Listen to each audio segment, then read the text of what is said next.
Oi, eu sou Tainá, esse é o Dias Radiantes e que bom que você está aqui. Hoje eu queria compartilhar com vocês a leitura de Filho de Mil Homens, de Walter Ugumãe. Bom, eu vi esse livro na livraria muito antes, como se diz, de começar o hype, né? Que é de começar todo mundo a falar. E o livro que eu vi dele, na verdade, não foi esse, foi A Desumanização. E eu vi só o nome, né? Walter Ugumãe, A Desumanização. Então a primeira coisa que me chamou a atenção foi a capa, que era uma dessas da edição da Kozak Naif, né? Que parece uma pintura. E a capa tem uma certa textura, assim, que parece de fato que você estava pegando uma tela. Mas a outra coisa que me chamou a atenção foi o nome do autor, Walter Ugumãe. Eu achei muito estranho. E junto com o nome A Desumanização, fiquei até em dúvida se era um livro de literatura ou não, porque se usa esse termo em algumas áreas de estudos de filosofia ou de psicologia, né? Falar a desumanização, e de sociologia também. Mas vi que era, só que não tem muitas informações na orelha, né? Tem nessas edições, tem um pouquinho do resumo da história e só, assim, não tem falando do autor, não tem muitas informações. Então eu não gosto de comprar livro sem saber bem do que se trata, acabei não comprando. E aí, acho que uns 3 meses depois, começou a pulular 1000 vídeos sobre Walter Ugumãe, Walter Ugumãe, Walter Ugumãe. Até que eu fui comprar, decidi comprar realmente, mas aí não tinha mais A Desumanização, mas tinha esse aqui, O Filho de Mil Homens.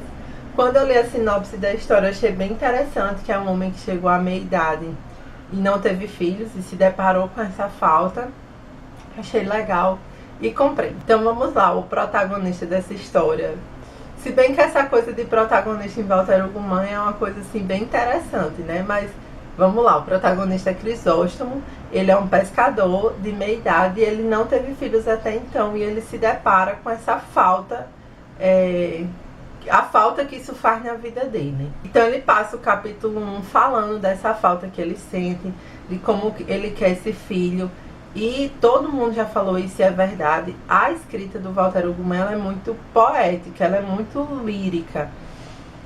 Então a forma que ele escreve, você tem a sensação, pelo menos eu tive essa sensação, de uma coisa meio onírica, assim, porque você não tem aquela coisa assim, é como se você não, quando você lê um livro, né, assim, bem escrito, é como se você visualizasse a história, né, você vai vendo os acontecimentos.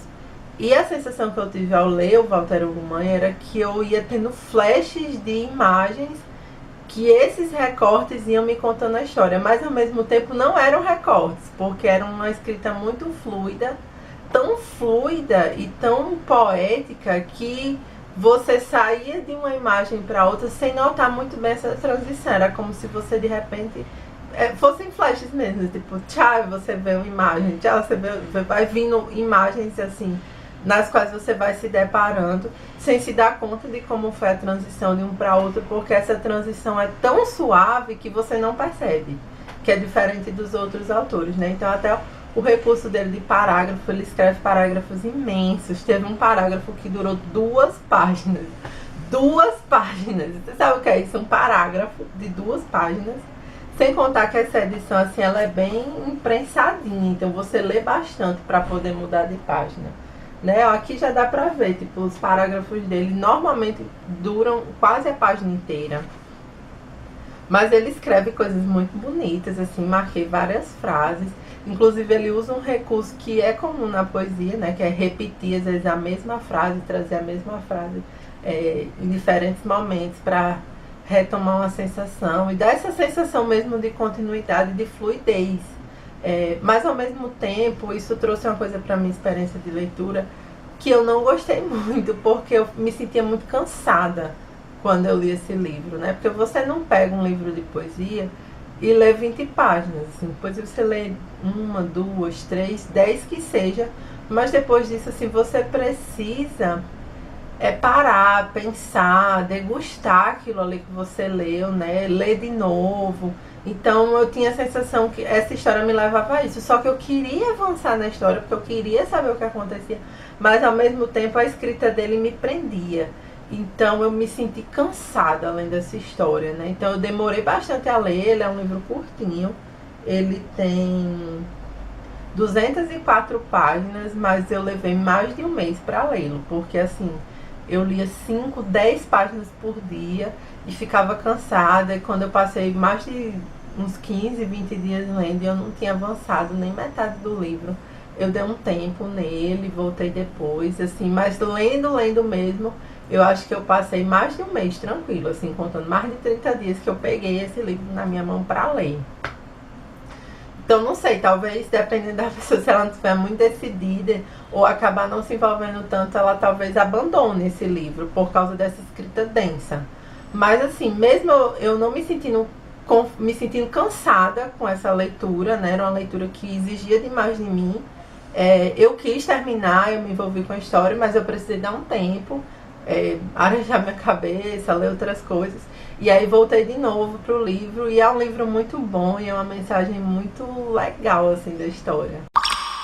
Voltando para a história, né? No primeiro capítulo mesmo, o Crisóstomo encontra um filho, né? Ele sai procurando um filho, ele diz que já tem esse filho, que ele quer muito, e ele acaba tendo esse filho, né? Não vou dizer como. Ou digo, não sei, tá ainda no primeiro capítulo, mas não vou dizer. Pronto, decidi, não vou falar. Mas enfim, ele termina o primeiro capítulo com um filho. E aí a premissa do livro é essa inquietação do Crisóstomo por um filho. E termina o primeiro capítulo, ele já tem um filho. E aí você fica, bom, o que é que vai ter nos outros próximos capítulos, né? Acho que são 25 capítulos, então o que é que tem nos próximos 24 capítulos, né? Já que a princípio o livro era sobre esse homem buscando esse filho, e aí ele achou, já no primeiro capítulo. O que é que você vai ver no resto dos... E aí ele começa a entrar na história de outras pessoas, vai apresentando outros personagens, só que ele não apresenta assim, fala do Crisóstomo, não, tipo, o capítulo seguinte é inteiro sobre outra pessoa. Aí o outro é sobre mais outra pessoa, e você fica, pra onde o autor tá indo? Trazendo personagens, contando a história deles, e tipo, você fica, e o Crisóstomo? Mas volta pro Crisóstomo, mas não avança muito na história do Crisóstomo, e você fica, o que é que tem a ver uma coisa com a outra? Aí, sei lá, 5 capítulos depois, as histórias se encontram, né? Da pessoa que ele vinha contando com a história do Crisóstomo, você, era por isso que ele estava falando isso. Agora eu entendi por que eu estava lendo essas últimas 30 páginas, 40 páginas sobre essa pessoa, porque tinha um propósito importante na história. Por isso que eu digo, esse livro ele pode ser desafiador nesse sentido, porque ele vai testar sua motivação da leitura, né? Porque você lê 4 capítulos sem saber por que você está lendo aquilo, você pode dizer assim, que saco, esse livro é chato, desisti, né? Mas eu perseverei. e eu achei muito legal, assim, quando você descobre por que você estava lendo aquilo, você aprecia mais a história, você se envolve mais, né? Se você fica assim, sei lá, eu achei meio que o ritmo da vida, assim, às vezes você tá indo meio ali sem saber direito como, nem porquê, e aí de repente acontece uma coisa e dá sentido a tudo aquilo que você vinha passando, né? E aí você, e aí até você aprecia mais. Então, nesse sentido, apesar de ser desafiador em algum aspecto, ele é um livro muito bom e acaba sendo gratificante justamente por isso, porque não é fácil, você não chega na história dessas pessoas, no coração do Crisóstomo, no coração do filho dele, que ele consegue, e dos outros personagens que fazem parte dessa história, de graça, né? Ele não dá assim, porque não é assim que é a vida, né? Você conhece uma pessoa e você não vai chegar no coração dela fácil. Você não vai conhecer as dores e os sofrimentos e os caminhos pelos quais ela passou assim facilmente, né? Exige um esforço. E ao mesmo tempo é isso que acontece na leitura, né? Você tem que se esforçar também. Se você quer conhecer mesmo o coração desses personagens, conhecer a história deles, você também precisa se esforçar. E eu achei isso encantador na escrita do Walter Hugo Mãe, encantador mesmo. Mas assim, quando eu terminei, embora eu considere o final feliz, né? Não vou dizer o final, eu achei triste um pouco a história, assim. Mas não uma tristeza ruim, é uma tristeza boa. Mas é difícil explicar mais sobre a minha sensação com o final da história, sem falar o final da história, e eu não vou falar. Então eu vou dizer algumas coisas que para quem não leu o livro vai ficar sem sentido, mas para quem leu talvez me entenda. E é isso, né? Tem uma parte aqui que ele fala, e isso eu queria ler para vocês, que eu acho que exprime muito assim a sensação que eu fiquei depois que eu li o livro, né? A frase começa assim: depois confessou que ia ter saudades do boneco de pano e do seu sorriso de botões vermelhos. Eu não vou explicar quem é esse boneco, né? Quem leu sabe, e quem não leu não vou estragar sua experiência de leitura. Continuando a citação. Dizia-o porque ele parecia que teria saudades de si mesmo, de si naquele instante do passado em que tivera como insuportável a solidão. Lembrava-se de ficar ali sentado, até discutir com o boneco se ia fazer chuva ou sol, e de rir-se de ser tolo e de confiar que, a lures, no discurso da brincadeira, a brincadeira daria lugar a algo real e maravilhoso.